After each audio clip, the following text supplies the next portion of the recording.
Hello future MDs! In this video, we're going to study biology. So itong bio lecture review na to is divided into 4 parts and punong-puno siya ng concepts. So I hope na makatulong to talaga sa review nyo. I'll just put the links to the other parts sa description below. If you find this video helpful, please consider subscribing to this channel. By the way, our lecturer here is Miss April Ballesteros. She graduated Bachelor of Science in Biology in UP Baguio and currently an incoming third-year medical student at Cagayan State University College of Medicine. Super thankful ako sa kanya kasi pumayag siya na i-record ko yung lecture niya and i-upload sa YouTube. I hope that this will also help you sa pagre-review niyo for NMAT. That's all. Let's proceed. Okay, so punta naman tayo sa central dogma. So ito, yung initiation, methionine, AUG, August. Termination, UA, UGA, UWAG. So, definition of terms muna tayo. Genes, they control protein synthesis. Nucleic acid, they are the basic building blocks of DNA or RNA. And yung DNA natin, it is deoxyribonucleic acid, or it is the hereditary material, and it is composed of deoxyribose sugar, phosphoric acid, and 4 nitrogenous bases. So yung mnemonic dito sa nitrogenous bases natin, apples in the 3, adenine is to thymine, and car in the garage for cytosine is to guanine. So, yun yung base pairing natin. Yung hydrogen bond na na-form sa binding ng adenine and thymine are 2 hydrogens and 3 naman sa cytosine and guanine. So, ang palatandaan ko sa purines and pyrimidines, tinatandaan ko lang pure, walang pinapalitan, yung adenine and guanine, and yung pyrimidines naman, since napapalitan yung thymine, pwede siyang maging uracil kapag sa RNA na. So, hindi siya pure. Ganun. Okay, eto na lumabas na sa exam before. How many genetic codons are there? Meron tayong 64. Okay. Ito yung process kung saan na-form yung proteins. From a DNA, it will undergo transcription, forming mRNA, and then translation, forming now the proteins. So, ang mauuna yung transcription kasi C, and then ang susunod is translation or yung L.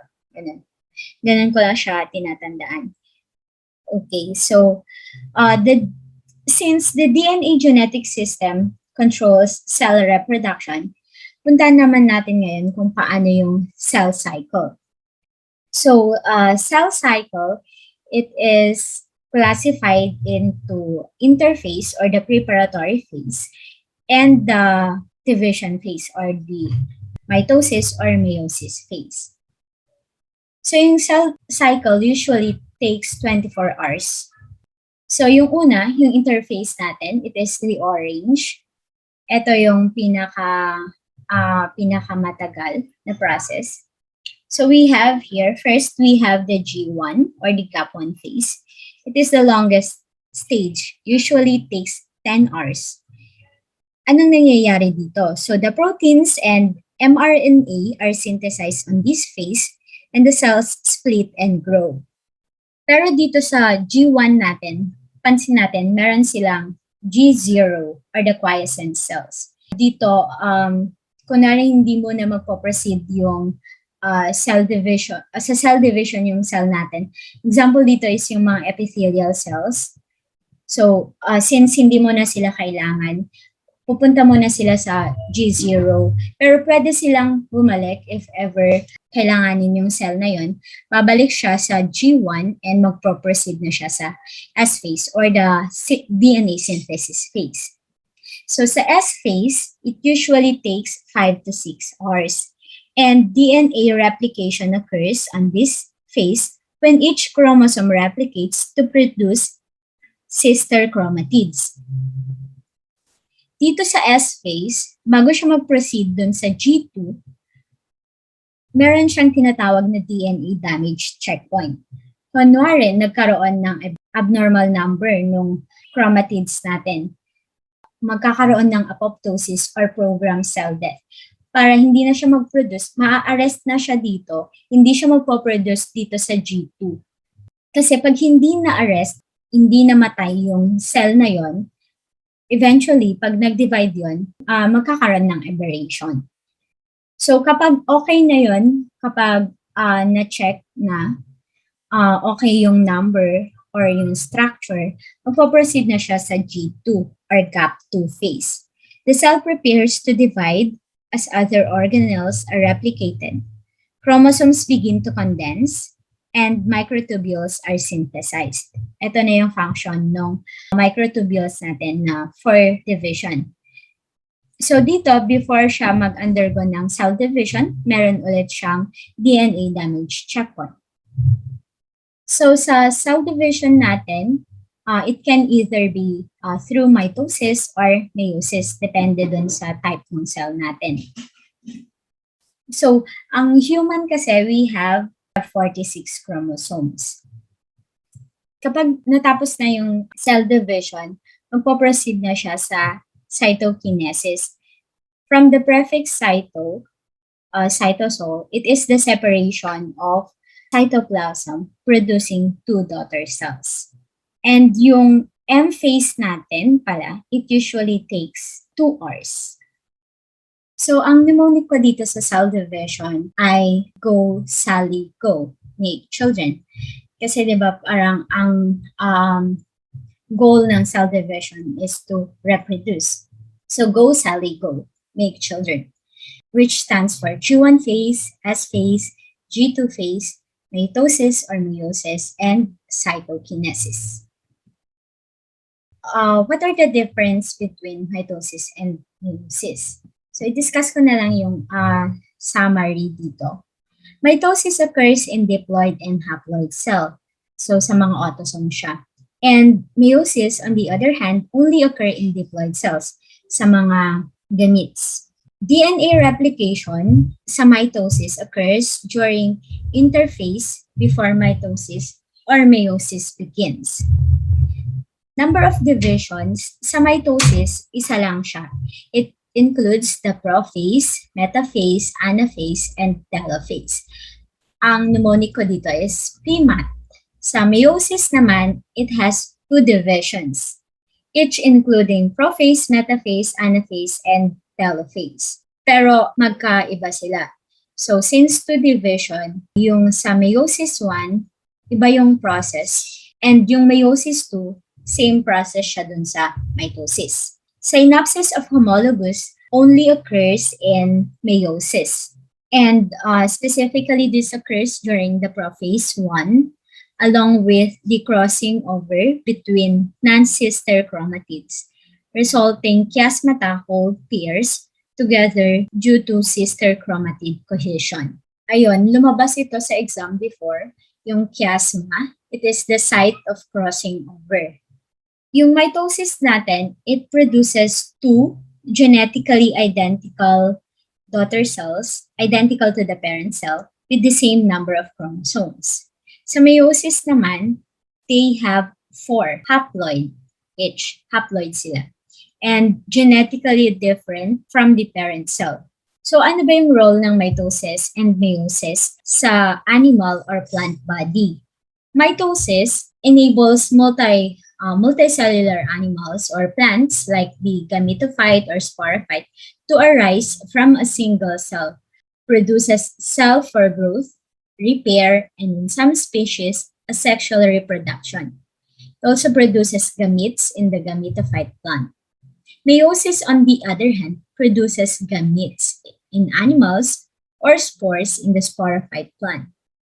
It reduces the number of chromosome sets by half and introduces genetically variability among the gametes or spores.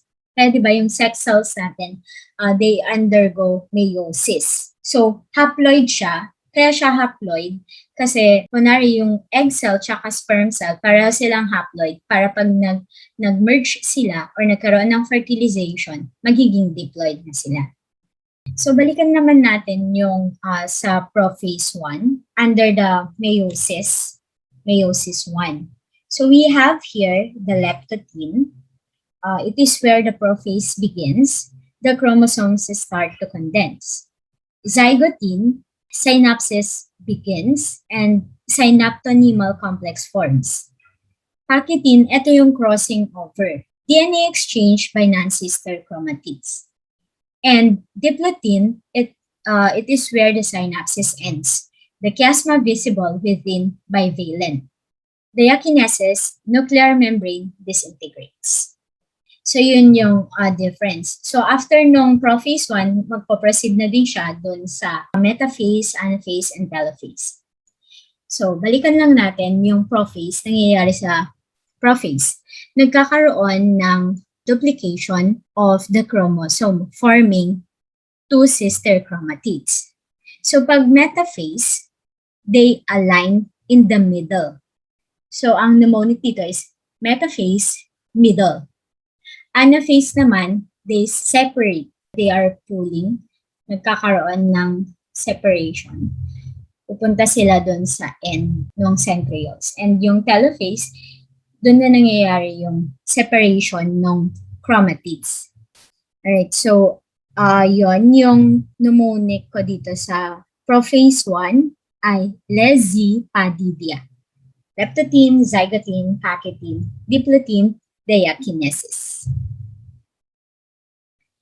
So, anong mangyayari kapag nagkaroon ng mga errors dun sa, kunwari nagkaroon ng errors during the DNA replication, nagkaroon ng DNA damage, or nagkaroon ng error sa chromosome? Anong mangyayari sa cell? Ngayon, magkakaroon ng mutation dun sa organism. It is a change in the DNA of an organism which may or may not have an effect on the genotype and phenotype. Normally, mutations are rare and random events. There are different types of mutations. We have point mutation or frame shift mutation. Point mutation, ang involved dito is only one nucleotide is substituted by another. They are silent if the sequence of amino acid doesn't change. Frame shift naman, there is insertion or deletion, shift the reading frame. Protein doesn't form or is non-functional.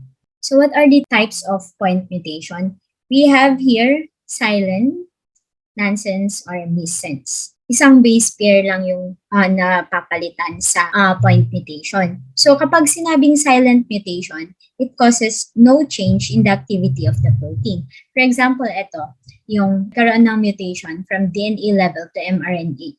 Pero pareho pa din silang nagko-code ng lysine. So, walang mutation na mangyayari.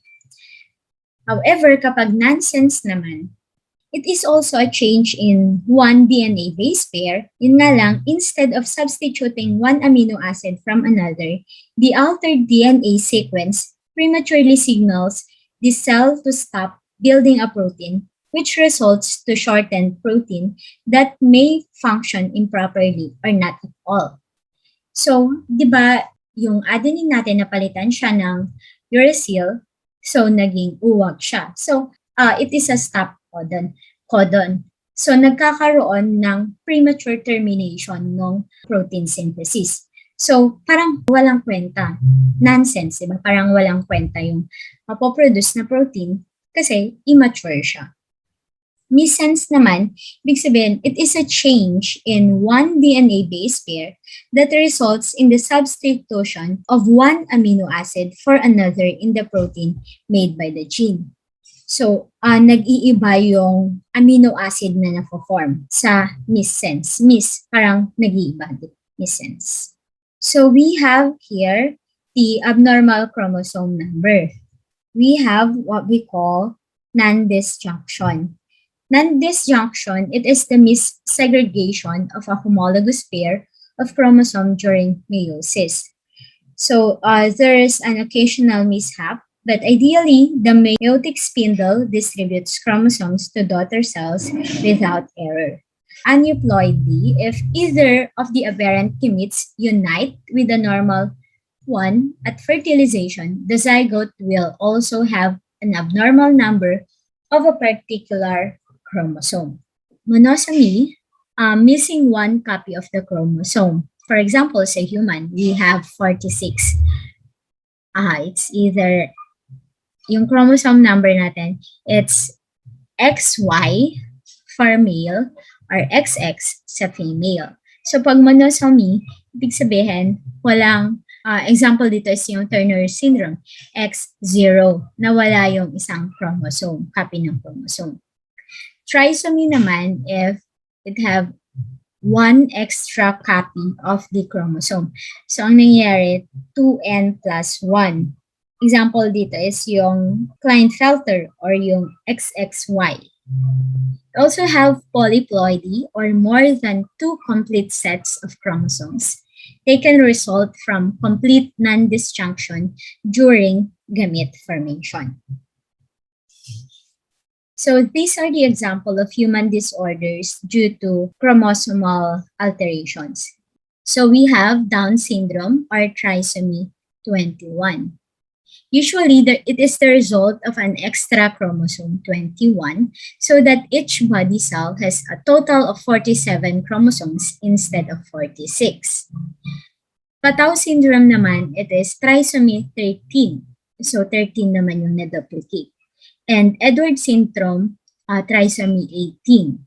Klinefelter syndrome, there's an extra chromosome in male producing XXY.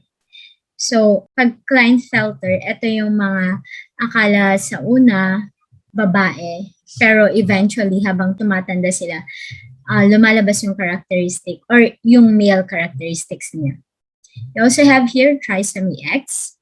They appear to be slightly taller than average, and they are at risk for learning disabilities, but they are fertile. Turner syndrome, ito yung sinasabi kong monosomy or XO. 0, wala yung isang chromosome niya. Phenotypically female but are sterile and the sex organs do not mature. We also have here cridochat or the deletion in chromosome 5. Characteristics nila ay they are severely intellectually disabled, they have small heads, unusual facial features, and cry sounds like yung distressed cat. Okay, punta naman tayo sa genes. Just some definition of terms.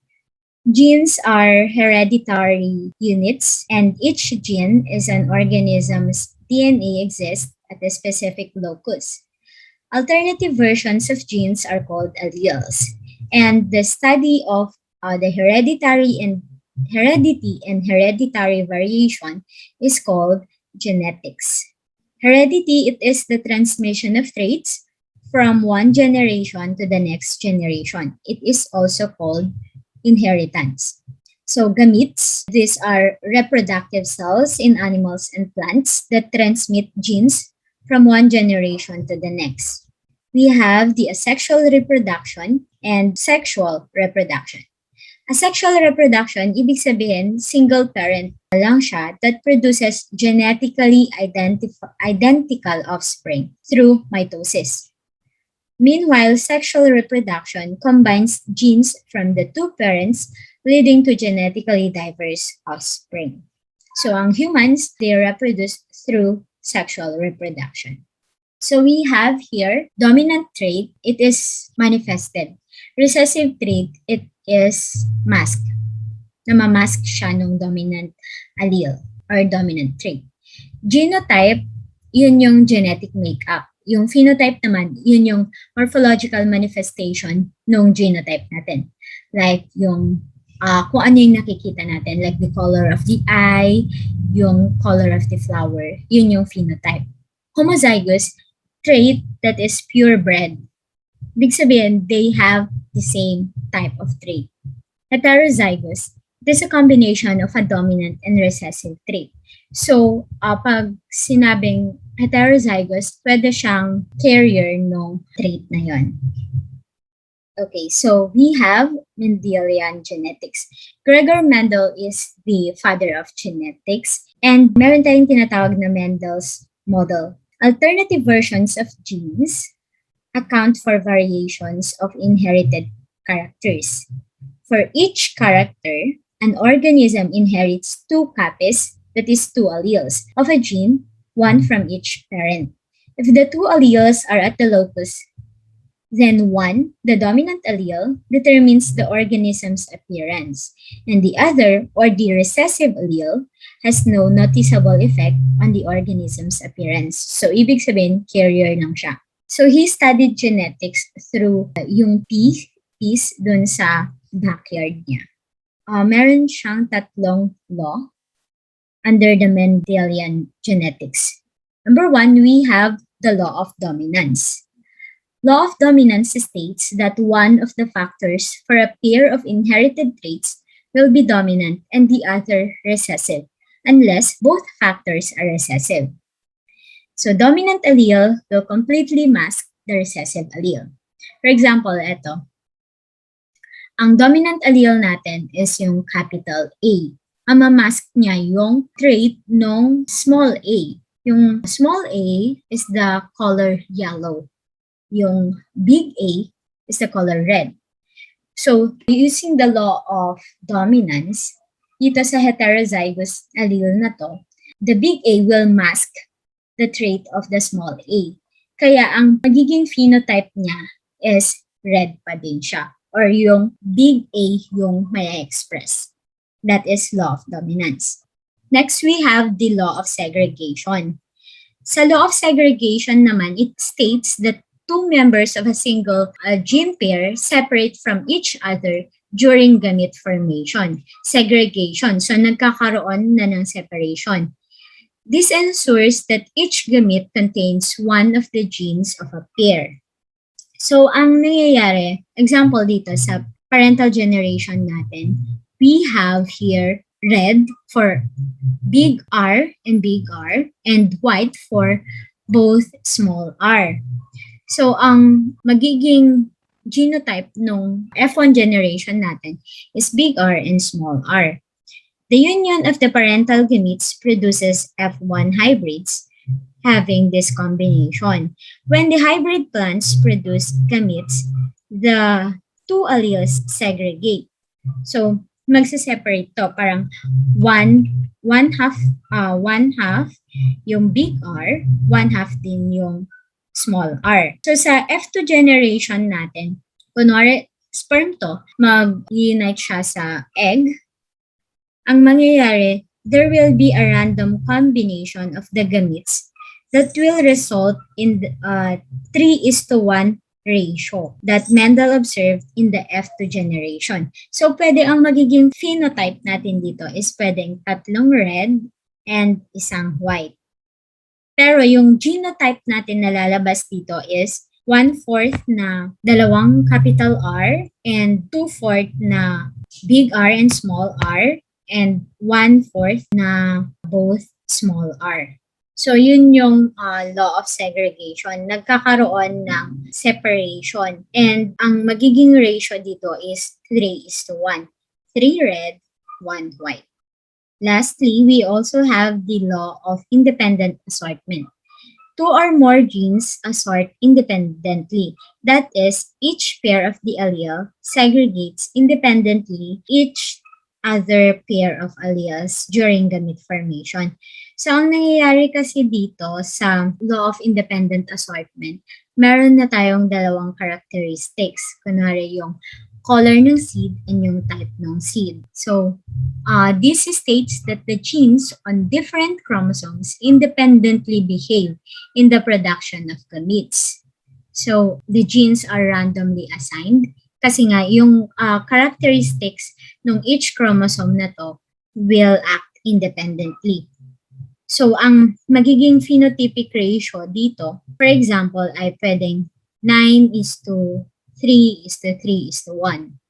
So, in conclusion, only the hypothesis of independent assortment predicts two of the observed phenotypes, yung green rounded seeds and yellow wrinkled seeds.